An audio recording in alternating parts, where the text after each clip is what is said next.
la pointe est en A et le début de la flèche est en B. Alors ça, à la limite, vous ne posez pas la question, vous retenez que c'est comme ça. D'accord. Donc ça, il y a beaucoup d'erreurs là-dessus. Hein. Donc ça, c'est égal à VA moins VB.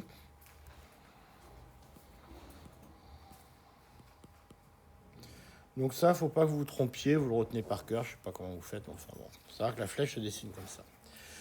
Deuxième chose, c'est que si vous avez un courant comme ça,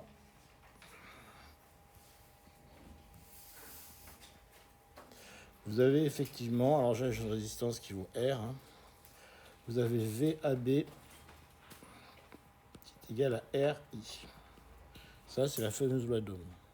Mais faites attention, ça n'est vrai que si I est orienté comme ça et V est orienté comme ça. Il faut que les flèches soient en sens inverse, d'accord ? Si les flèches ne sont pas en sens inverse, c'est pas vrai, vous avez un signe moins qui apparaît. Ok ? C'est pas grave, entrez. Installez-vous et récupérez une feuille de TD. Ok ? Donc c'est absolument tout bête. Ok ? Voilà. Ensuite, ce qu'il faut se souvenir, c'est que le long d'un fil,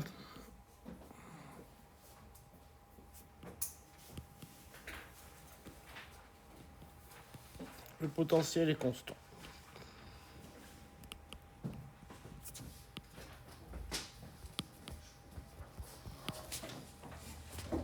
Voilà, donc c'est tout ce qu'il y a à savoir en gros pour faire ce qu'on veut. Donc la loi des nœuds, la loi des mailles, c'est assez évident. C'est-à-dire qu'en fait, le courant, c'est un peu comme de l'eau. Hein, quand vous arrivez à un nœud, ça se somme, hein, ça se soustrait.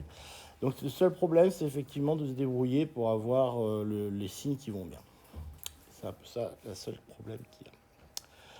Autre chose dans les circuits, mais ça on le verra au fil des exercices. Souvent, ils sont dessinés d'une certaine façon. Si ça vous plaît mieux, vous pouvez les dessiner différemment. C'est-à-dire, vous pouvez déplacer les fils, les résistances, etc., à condition de garder le même circuit. C'est-à-dire qu'il faut que d'un point de vue topologique, ça reste le même. Par contre, souvent, si la résistance, par exemple, est là ou là, par exemple, je donne un exemple de circuit, exemple de déformation, je dirais ce qu'on appellerait des déformations. Alors ça, c'est un exercice que j'ai fait avec un autre groupe hier. Je vous donne un exemple. Vous avez un circuit qui est comme ça, une résistance comme ça, puis il y avait une résistance comme ça. Donc ici, le point A, le point B et le point C. Souvent, c'est plus sympa de le voir comme ça.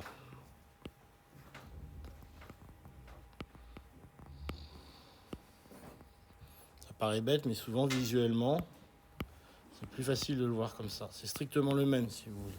Mais vous voyez, les résistances, elles sont complètes verticalement, les unes à côté des autres, c'est plus sympa.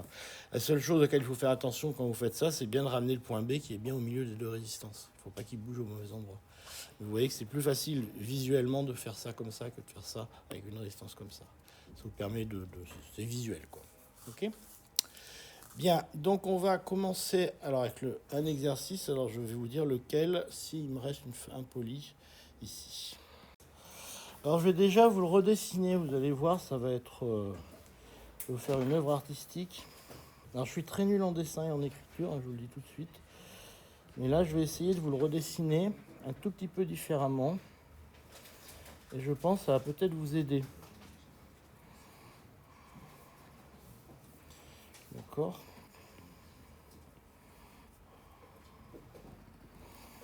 Et on repart. Et voilà. Qu'est-ce que c'est moche ce que je fais ?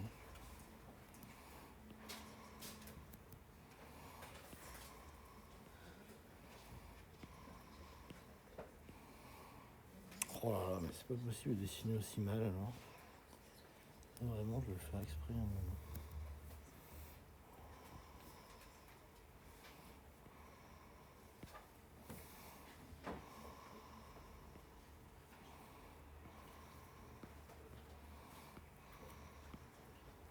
Voilà, en fait, le circuit, c'est ça. Si vous regardez bien, ça, vous n'en avez peut-être pas convaincu, mais le circuit, c'est ça. I1, 1,2, 0,3, 0,7.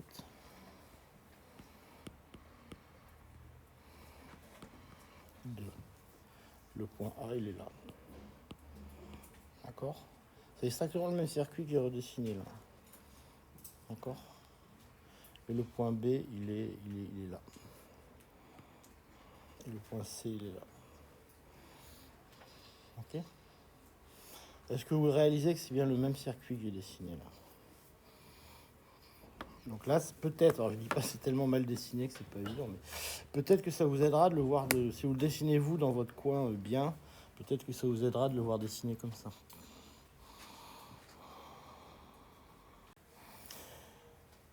Donc quand vous êtes, si vous regardez ici ce qui se passe en B, vous trouvez immédiatement que I1 est égal à 0,8 plus 1,2 qui est égal à 2, d'accord? Et si vous regardez maintenant ce qui se passe ici, vous avez immédiatement que 0,3 plus 0,7 plus I2 est égal à 2, ce qui vous fait que I1, I2 est égal à 1. Ampère, excusez-moi, j'ai pas mis les unités. Okay, ouais. Vous avez trouvé où ces valeurs-là? Les deux, les machins à 1,7 ? Ouais. Ben, c'est comme le port salut, c'est marqué dessus.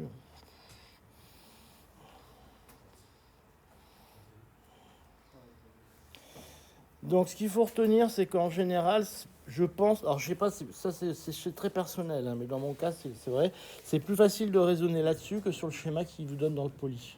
D'accord? Et ça c'est uniquement parce que c'est dans notre tête, hein, parce qu'a priori c'est idiot, hein, c'est juste dans notre tête, c'est souvent plus facile de raisonner là-dessus que sur un schéma à 45 degrés. Donc voilà. Par contre, quand vous passez de là à là, il faut bien vérifier qu'on ne s'est pas planté, qu'on n'a pas créé des boucles en plus ou de créer des boucles en moins. Enfin, un peu attention. Donc vous voyez cet exercice, en fait, vous avez une formule générale, mais surtout ce qui est important, c'est d'avoir le coup d'œil pour trouver les 2 points où ça va être facile. Vous voyez, vous avez 2 points où c'est trivial. Il faut les repérer. Alors maintenant, on va faire le même jeu. Dans ce genre de problème avec des lois des nœuds, lois des mailles, faut regarder bien les mailles, c'est qu'elles sont. Éventuellement, refaire le dessin pour qu'il vous plaise mieux. D'accord. Et pas partir brute force en écrivant toutes les équations, d'accord. Regardez bien, il y a des nœuds, vous voyez ce nœud-là, la solution est évidente. D'accord. Faut pas écrire lors de la loi générale sur tous les nœuds, d'accord. Vous avez des nœuds pour lesquels c'est évident. Donc cherchez ces nœuds-là. Et puis, mais qui est un tout petit peu plus compliqué avec la partie d'avant qui est les jeux de résistance. Alors là, c'est un petit peu plus compliqué. Alors je vais essayer de vous le dessiner bien, parce que j'ai une fonction carrée quand même. Donc normalement, je dois pouvoir vous le faire bien. Voilà. Je peux vous faire des belles résistances normalement. Vous voyez. Donc, je vais essayer de vous faire un réseau de belles résistances.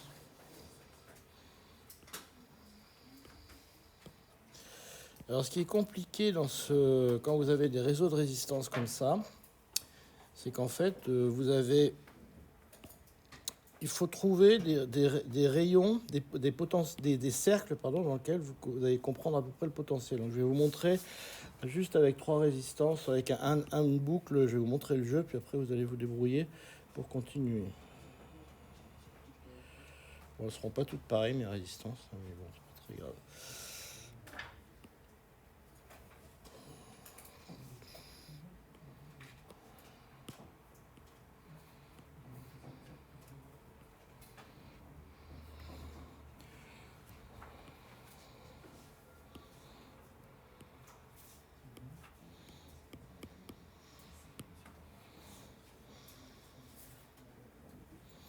Alors, qu'est-ce qu'on va faire avec ça?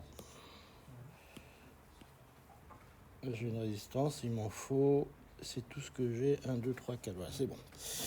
Donc, j'avais ça comme résistance, et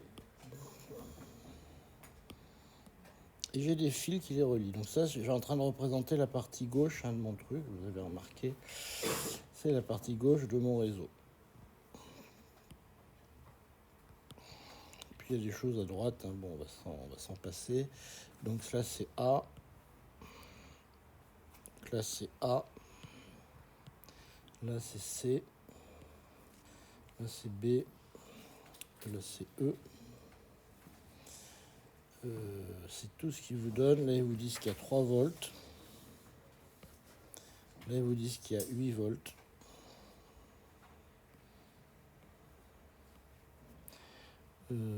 Là, il y a un point d'interrogation.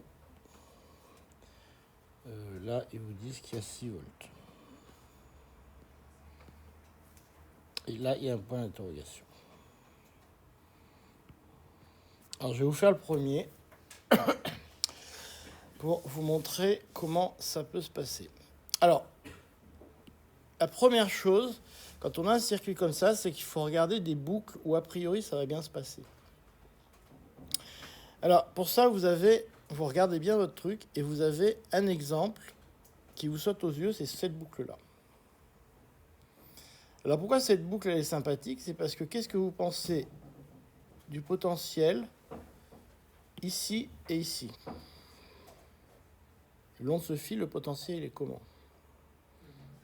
Il est? C'est le même. Et le long de ce fil, il est comment? Voilà. Donc la différence de potentiel là et là, elle est comment? C'est la même. Donc vous allez tout de suite trouver une réponse. Vous avez que ici, vous avez 3 volts. D'accord? Donc ce petit jeu, vous voyez, ça va consister à faire que... alors là, ça marche plus de ce côté, évidemment, parce qu'ici, c'est pas pareil. Par contre, ce que je peux faire, c'est tourner en rond dans ma boucle, sachant que si je pars de C, ici, si je tourne comme ça, tac, tac, tac, tac, tac, quand je reviens à C, j'ai une différence de potentiel nulle, puisque j'ai tourné en rond. D'accord? Donc il suffit que j'ajoute, comme ça, les différences de potentiel. J'arriverai à 0. Comme j'en connais 2, je trouverai le troisième. Vous voyez ce que je veux dire? Donc voilà, c'est ce que je me propose, c'est ce qu'on vous demande de faire pour trouver les points d'interrogation. Il n'y en a que 3 à trouver, j'en ai déjà trouvé un, donc vous allez voir, ça va très très très vite. Trouver des astuces comme ça, et ça va très vite. Alors le seul truc qui est chiant, c'est les signes. Voilà. Quand vous tournez, faites gaffe aux signes. Par exemple, je vous donne tout de suite l'exemple, si vous voulez tourner dans cette boucle-là, si vous avez envie de tourner dans cette boucle, ce qui paraît être une bonne idée, mais faites gaffe à un truc, quand vous allez tourner, il y a une flèche qui va être dans ce sens, et poum, la flèche celle-là est dans l'autre sens. Donc faites gaffe aux signes. D'accord? Si vous en comptez une positive, paf, l'autre, il faut la compter négativement. Ok? Voilà, je vous laisse jouer. Ah, voilà, c'est revenu.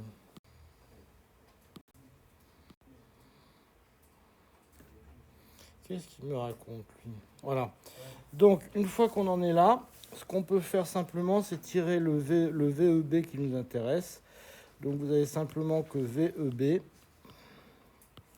est égal à V moins VBC moins VCE.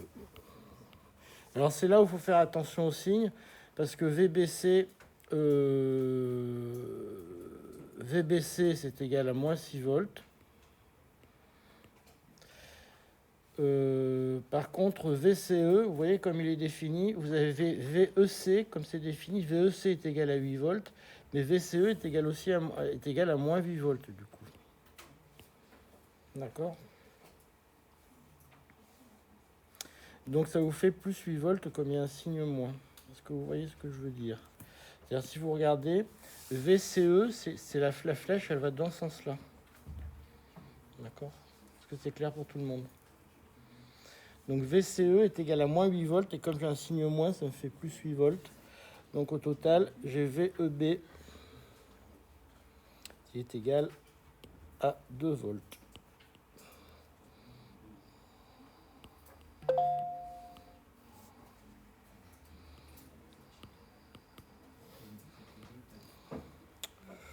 Bon, voilà, donc ça c'est sympa.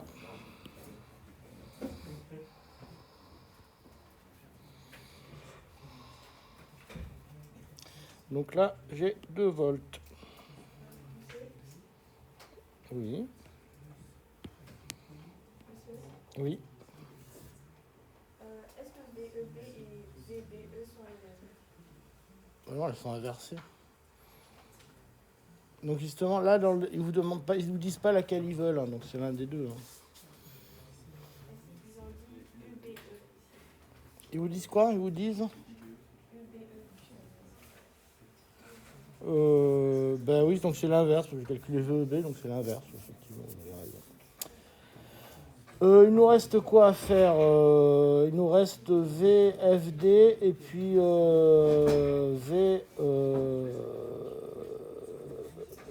VCD. Alors, lequel on fait? Lequel est le plus marrant? Bon, allez, on va faire... Alors la boucle qui est la boucle la plus simple, c'est en fait c'est celle-là, parce que j'en ai que 3. Vous voyez, donc j'ai 4 volts, 3 volts inconnus, puis ça fait 0, donc c'est la boucle la plus facile. Donc on y va. Donc on va écrire, on va prendre cette boucle-là, d'accord? Et si je prends cette boucle-là, hop, ça va me donner ça. Donc ça va me donner que VAD, plutôt VA moins VC plus VC moins VD plus VD moins VA est égal à 0. D'accord? J'ai juste fait le tour sur ma boucle. D'accord? Ce qui veut dire que VAC plus VCD plus VDA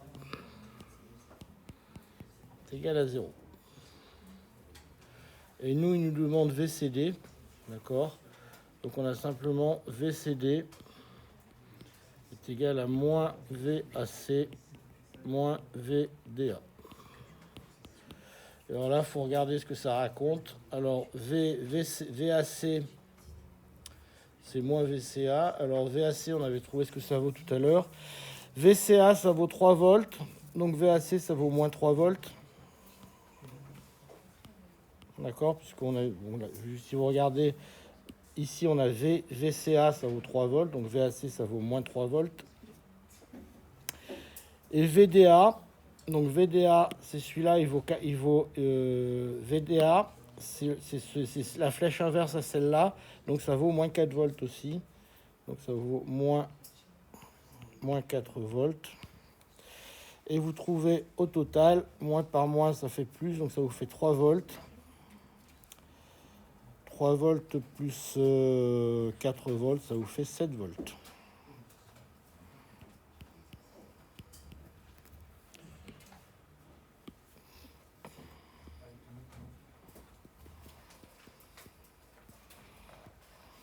Ok. Puis là, il reste encore un, je crois, non? Oh, il reste celui-là.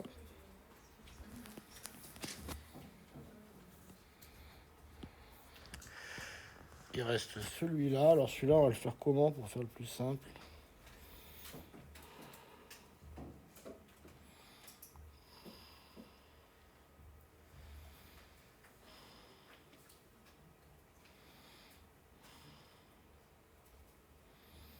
Bon, on va tourner autour de C, hein, je crois que c'est le plus simple. Bon, on va prendre une petite boucle aussi, celui-là, ok?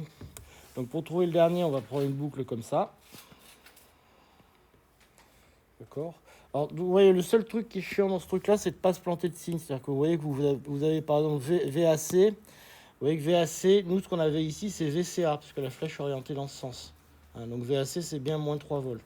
C'est le seul truc qui est un peu chiant. Allô?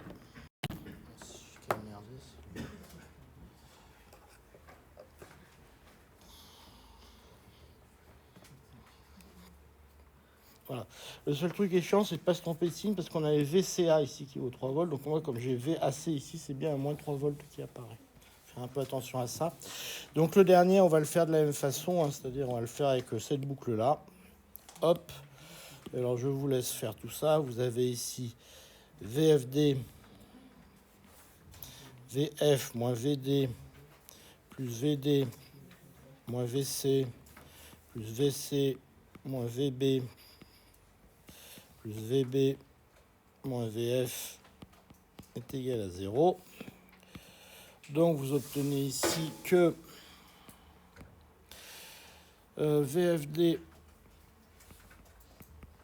plus VDC plus VCB plus VBF est égal à 0. Ça devient vraiment ridiculement petit mon truc. Et vous trouvez à la fin que VDF est égal à moins 10 volts. Je vous laisse faire le calcul avec peut-être pas le même résultat que moi si je me suis planté. Voilà, oui, des fois je me plante. Alors si vous trouvez que le résultat n'est pas le bon, bah, vous me demandez, hein, des fois je me plante dans les calculs, hein, c'est pas forcément évident. Donc ce qui est important, c'est que vous ayez compris les deux méthodes, c'est-à-dire que ici c'est pareil, en fait là il faut chercher des boucles dans lesquelles les choses vont être simples. Là, ces boucles-là, il n'y a qu'une inconnue, ça va. Si vous attaquez cette boucle-là au départ, vous allez être gêné parce qu'il y a deux quantités que vous ne connaissez pas. Donc il ne faut pas attaquer cette boucle-là en premier, vous avez deux tensions que vous ne connaissez pas. Il faut commencer par celle-là, à ce moment-là, vous avez réglé le cas de cette tension, et là, vous pouvez attaquer cette boucle parce que vous n'en avez plus qu'une que vous ne connaissez pas. D'accord ? Alors, maintenant, ce qu'on peut faire... Alors, il est quelle heure ? Oula. Ah, ça va, c'est 9 heures. Donc, on peut faire le 2 assez rapidement. Alors, le 2, c'est pareil. La première chose que je vous conseille de faire, enfin, vous faites comme vous voulez, hein, regardez si vous y arrivez comme ça, mais ça serait de redessiner votre circuit, sinon vous allez avoir du mal à le faire directement comme ça.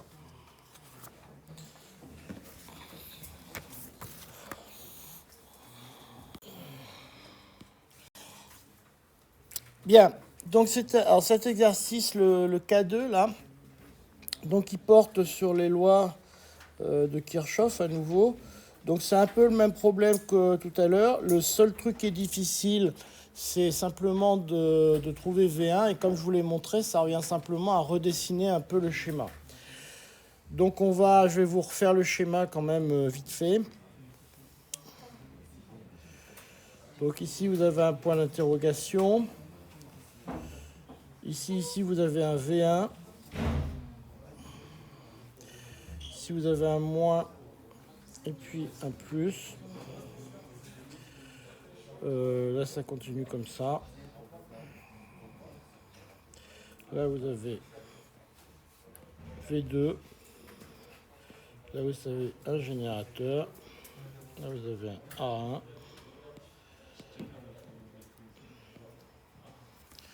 Là, vous avez à nouveau un générateur. A2.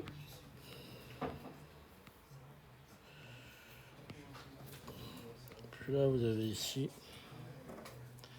A3. Et ça se boucle comme ça.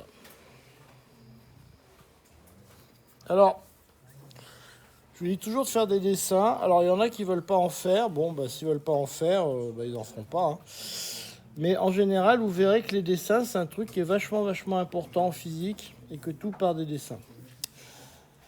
Là, on vous demandait d'abord de mettre les flèches. Alors, les flèches, bah, c'est toujours pareil. En fait, ça va du moins au plus. Donc, c'est ce qu'on vous demandait de faire. Bon, là, je vous laisse faire. Hein. C'est simplement des conventions. Donc, vous aviez un truc qui est comme ça, comme ça, comme ça, comme ça. Il y en avait une qui allait dans l'autre sens. C'était comme ça. Et puis, une qui allait dans ce sens-là. Et l'autre qui allait dans ce sens-là. Bon. Ça, c'était pas passionnant.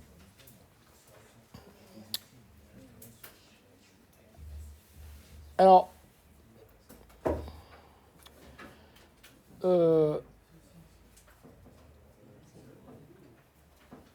vous avez on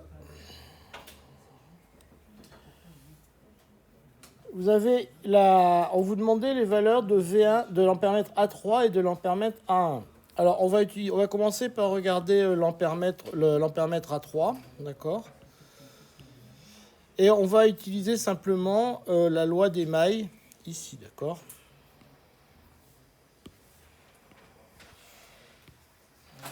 On va utiliser la loi des nœuds ou loi des mailles, je ne sais même plus laquelle c'est. Et alors là, il faut faire attention à une chose, c'est que vous voyez le branchement des voltmètres. D'accord ? Parce que on vous dit qu'il y a un des voltmètres, on va l'appeler I3 celui-là si vous voulez, Si vous regardez bien, on vous dit que vous avez le voltmètre, l'ampèremètre A1 qui vous affiche moins 50 milliampères, d'accord? Et on vous dit que celui-là affiche 90 milliampères, mais celui-là, il est branché dans l'autre sens.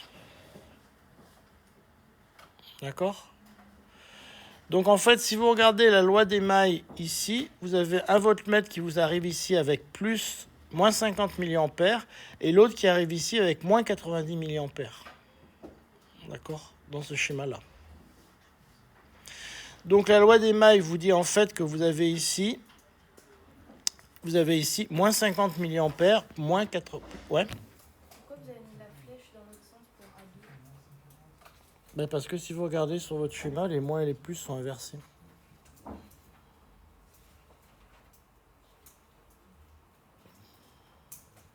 Par rapport à 1, vous voyez? Est-ce que la valeur 50 c'est non? Non. C'est celui-là. Le sens, la façon dont l'ampèremètre est branché est inversé. D'accord, c'est pour ça. Donc vous arrivez à un nœud où vous avez en fait le A1 qui vous donne moins 50 milliampères et le A2 qui vous donne 90 milliampères, mais qui sont branchés à l'envers. Donc en fait, il vous donne, s'il était branché dans le même sens, il vous donnerait aussi moins 90 milliampères. D'accord. Donc en fait, ce que ça vous dit simplement, c'est que vous avez I3 qui vaut moins 90, moins 50, c'est ça. Il y a moins 140 milliampères.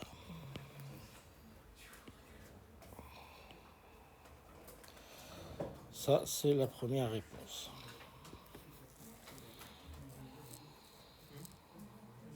En fait, dans le texte, il dit que A1 c'est égal à moins 50 milliampères, donc ça ne serait pas 2 fois moins, c'est-à-dire plus 50. A est égal à moins 50 milliampères. Ouais. Mais il est dans le bon sens, le moins. C'est-à-dire, quand vous arrivez à ce nœud-là, vous avez un nœud qui arrive de la façon suivante. Je vais vous faire le nœud. Votre nœud, il est fait de la façon suivante. Vous avez ici moins 50. Vous avez ici plus 90. C'est ça. Hein. Et puis vous avez ici I3. Qui est défini comme ça. Alors I3 est défini... Alors attendez, je me suis trompé dans la définition d'I3 par contre. Ah oui, excusez-moi, j'ai fait une erreur parce que I3 est défini dans l'autre sens. Donc j'ai fait une bêtise là. I3 est défini dans l'autre sens.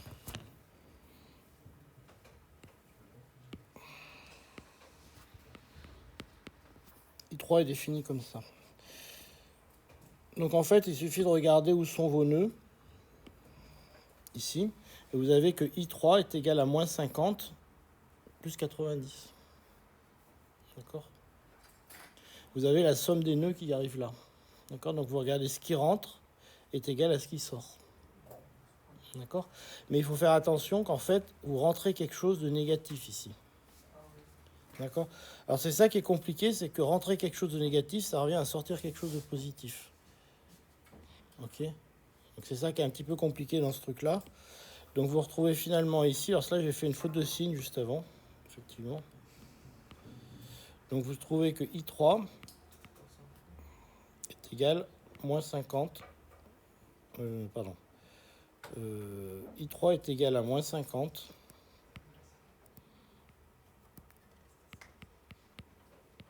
plus 90. Donc I3 est égal à 40 milliampères. Donc tout à l'heure, je m'étais trompé parce que je n'avais pas pris la bonne définition de I3.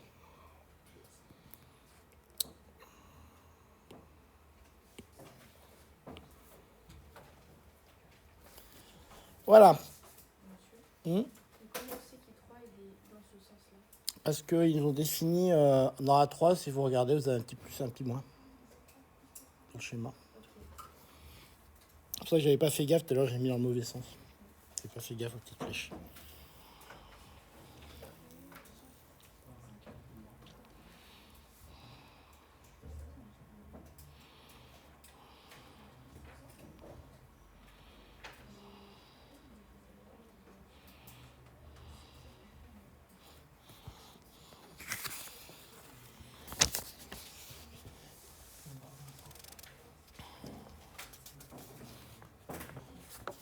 Alors maintenant, on en arrive à la question compliquée, qui était cette fameuse tension V1.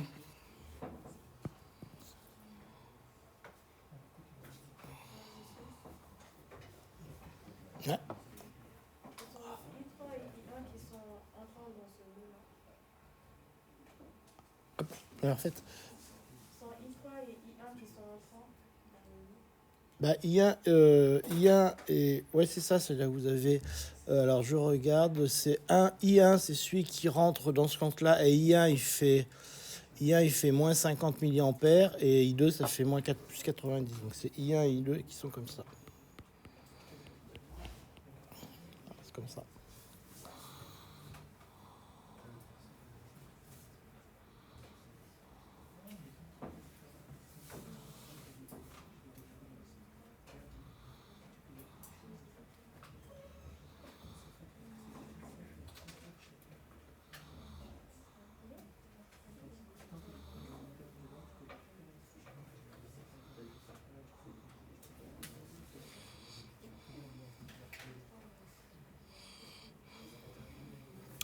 Bon, alors maintenant, pour trouver la tension V1, alors c'est là où vous avez intérêt à bouger. Alors quand vous voulez changer un schéma, vous avez le droit de bouger tout ce que vous voulez, mais pas de couper des fils.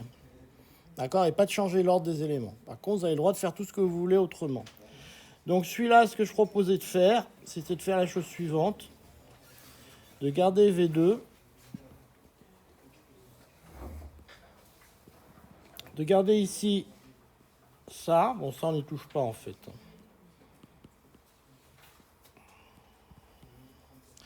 Donc ça, on va pas y toucher.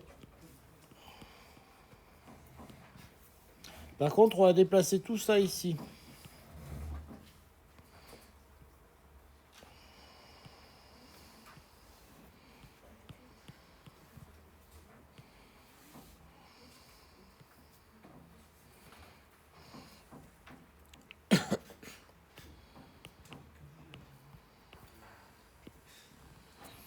Alors, si vous regardez bien, j'ai exactement le même schéma. J'ai fait que bouger les choses sur le long d'un fil. J'ai touché à rien d'autre. D'accord? Ok. J'ai absolument touché à rien. Alors, je peux regarder des équipotentiels là-dedans. Alors, il y a des chiffres, il y a des noms là-dedans. Je ne sais plus comment ça s'appelle. Mais ce que vous voyez tout de suite, c'est que j'ai deux équipotentiels, très simples.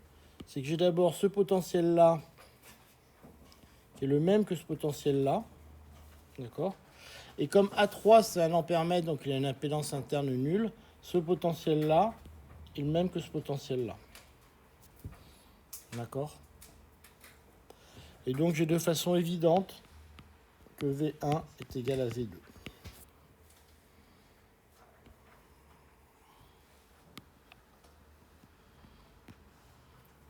D'accord? Alors vous voyez qu'en fait c'est le dessin qui fait tout, parce qu'une fois qu'il est dessiné comme ça paraît absolument évident. Par contre, quand il est dessiné comme sur le poly, c'est un peu moins évident. D'accord? Donc il ne faut pas hésiter à déplacer les éléments pour arriver à... Moi je le fais très souvent quand je travaille, j'ai souvent des circuits d'électronique où je comprends rien. Et souvent je commence par bouger un peu tous les éléments et au bout d'un moment ça s'éclaire. Je me dis bien sûr, mais c'est ça, c'est un diviseur, c'est je sais pas quoi, c'est je sais pas quoi. Ok.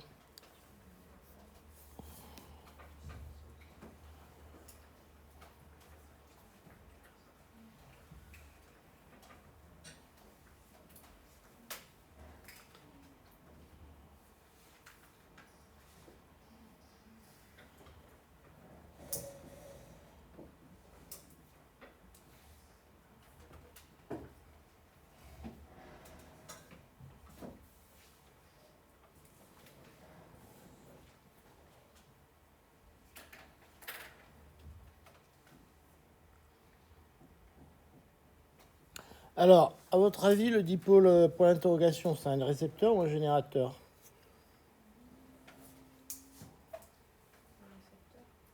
C'est un récepteur. D'accord. Les générateurs, c'est les deux trucs que vous avez en bas avec A1 et A2.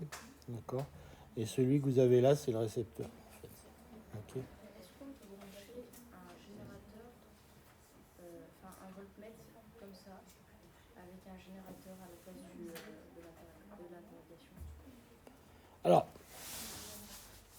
Alors, il y a un problème compliqué. Alors, je ne sais pas trop ce que vous savez exactement sur sur les générateurs. Bon. Il y a des problèmes, ce qu'on appelle. Je ne sais pas si vous avez vu les impédances de sortie des générateurs ou des choses comme ça. Non, peut-être pas encore. Alors, le problème, c'est que dans un circuit, vous ne pouvez pas imposer à la fois la tension et le courant. D'accord. Je vous donne un exemple simple. Une résistance, vous avez U égale RI. Donc si vous imposez le courant, la résistance, vous allez avoir une tension U égale RI. Donc vous ne pouvez pas imposer à la fois I et à la fois U. D'accord. Dans cet exemple-là, vous avez deux générateurs de courant. Ça va vous donner une tension V1. Vous ne pouvez pas rajouter un générateur qui va vouloir mettre autre chose que V1 comme tension. Ça ne va pas marcher. D'accord. Ce qu'on appelle les problèmes de point de fonctionnement. Alors, il y en a un qui va l'emporter, c'est un peu compliqué, mais il y en a un qui va l'emporter.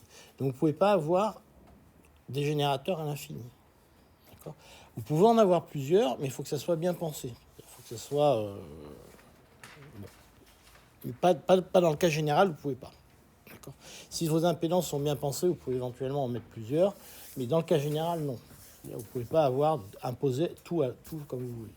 Donc là, vous êtes dans un générateur de courant qui vont délivrer un courant I3. Vous ne pouvez pas imposer en même temps que vous avez à la fois une autre tension et un autre courant, comme vous voulez. Donc le point d'interrogation, c'est forcément un récepteur. Ok. Mais c'est une bonne question parce que beaucoup de gens voudraient imposer à la fois le courant et la tension, ce qui est malheureusement ce qui est impossible. Donc c'est ce qu'on appelle les points de fonctionnement. Donc, je ne sais pas si vous avez déjà fait des schémas là-dessus. Vous avez le courant, la tension, puis vous tracez les droites et vous regardez. Non, elle ne vous a pas encore fait ça. Ça viendra. Alors, ce qu'on va faire maintenant, un exercice très rapide, très rapide, qui est un exercice sur le diviseur de tension. C'est un truc super pratique en plus, enfin super utile, qu'on utilise beaucoup en électronique, le diviseur de tension. Ok. Ouais, j'arrive.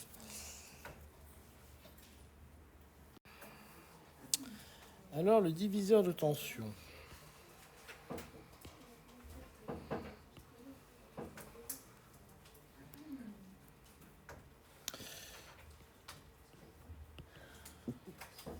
Le diviseur de tension, ça marche comme ça.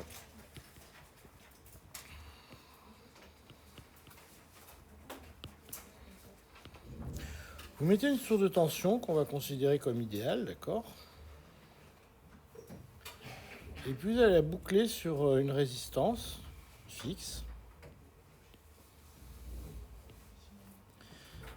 Et puis ici sur une résistance variable. Donc ça en TP, vous verriez ça sur les boîtes, ce qu'on appelle les boîtes AOIP, si vous en avez déjà vu. Ici vous avez le point B. Et ici vous avez UAB.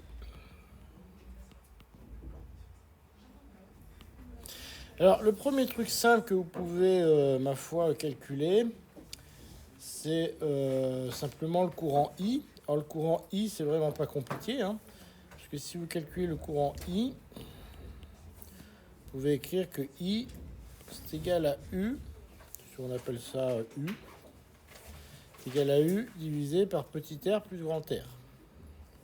D'accord, jusque-là, c'est pas un scoop. Et je peux écrire que... Alors celle-là, je l'ai appelée R de résistance. Et je peux écrire aussi que UAB, c'est égal à R fois I. D'accord ? Et si je prends ces deux relations, j'obtiens simplement que UAB est égal à U facteur de R sur petit r plus R. Et voilà ce qu'on appelle la formule du diviseur de tension. Alors pourquoi c'est un diviseur de tension? Mais parce que vous voyez que quand, si vous regardez cette formule, pour grand R tendant vers 0, eh bien, vous obtenez simplement que UAB est égal à 0.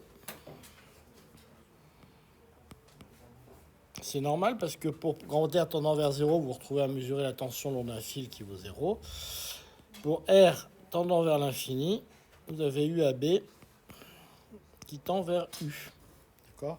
Et donc, vous avez toute la variation entre les deux de UAB. Vous pouvez faire varier votre UAB entre 0 et U de façon continue. Ouais. Il y a écrit R plus quoi dans la fraction? Petit r. Là, Non, à côté, non, plus. là en dessous, le dénominateur, Oui. c'est petit r plus grand R.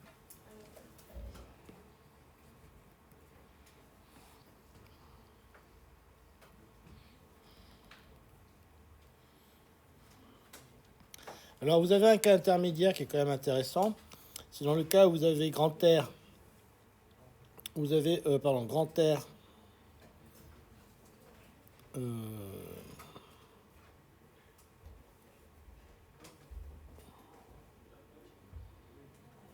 oh, c'est ce cas-là, excusez-moi.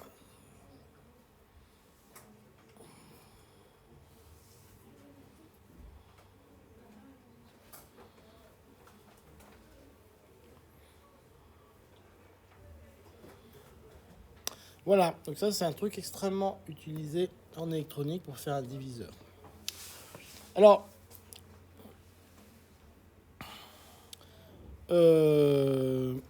on peut généraliser ce truc-là avec ce qu'on appelle des boîtes à décades. Donc ça, c'est le truc que vous avez en dessous. Alors souvent les boîtes à décades, en fait, c'est pas exactement comme elle les a dessinées. Vous avez les décades, donc c'est comme son nom l'indique. Donc vous avez un digit qui est des kiloohms ou des centaines de kiloohms, des kiloohms, etc., jusqu'à des ohms et des dixièmes d'ohms. Alors c'est des trucs qui valent des fortunes. Une boîte à décades, ça vaut plusieurs dizaines de milliers d'euros parce que c'est précis à 10-5 près sur chacune des gammes. Mais ça vous permet de faire des diviseurs extrêmement précis quand vous faites des ponts ou des choses comme ça. Et alors, si vous refaites ce petit calcul, vous vous apercevrez simplement que vous êtes en train... ce qui va remplacer le R variable, c'est la somme, le nombre de petites résistances que vous allez mettre. Et ce qui va remplacer le R total, c'est simplement le nombre total de résistances que vous avez dans votre truc. D'accord ? Donc c'est pour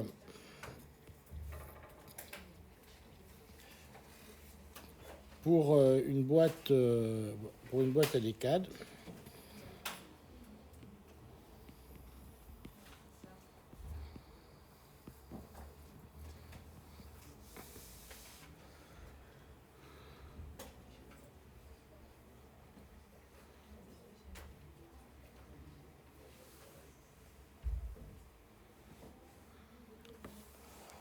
On obtient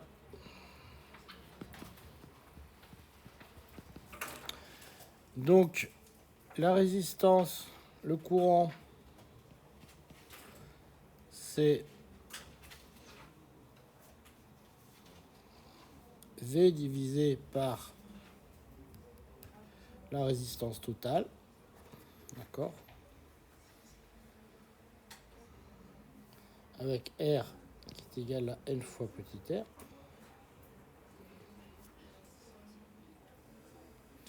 UK, c'est égal à N fois petit r fois I. Et ça vous donne directement que UK, c'est égal à N fois petit r multiplié par V sur grand R. Ce qui est égal à N fois petit r multiplié par V sur grand N fois petit r.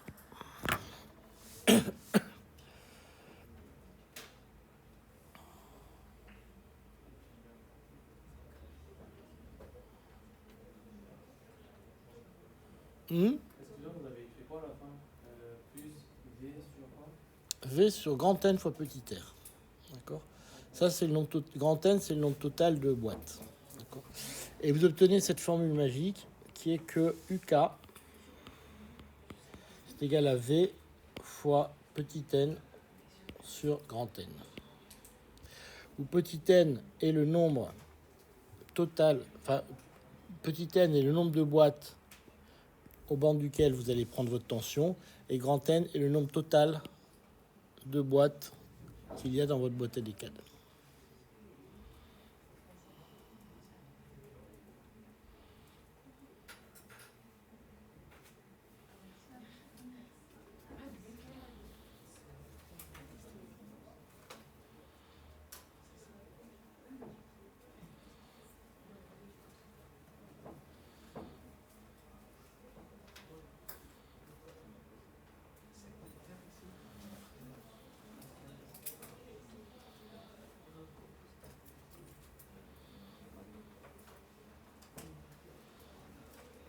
Vous savez ce que c'est une boîte à décade, vous savez ce que c'est une décade. C'est les dizaines, les centaines, les machins, et tout comme ça. C'est ça une décade.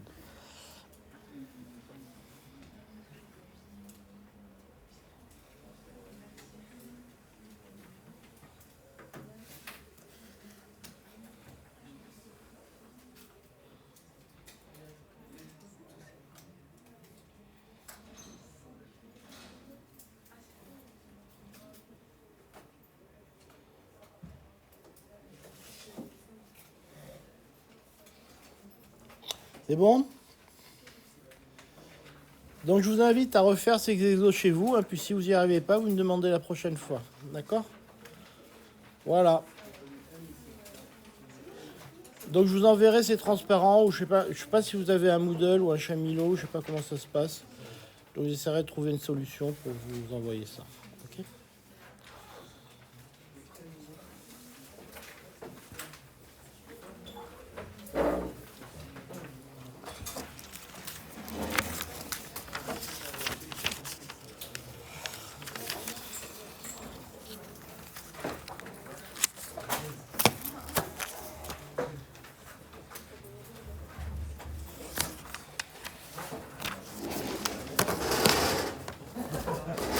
C'est pas bon.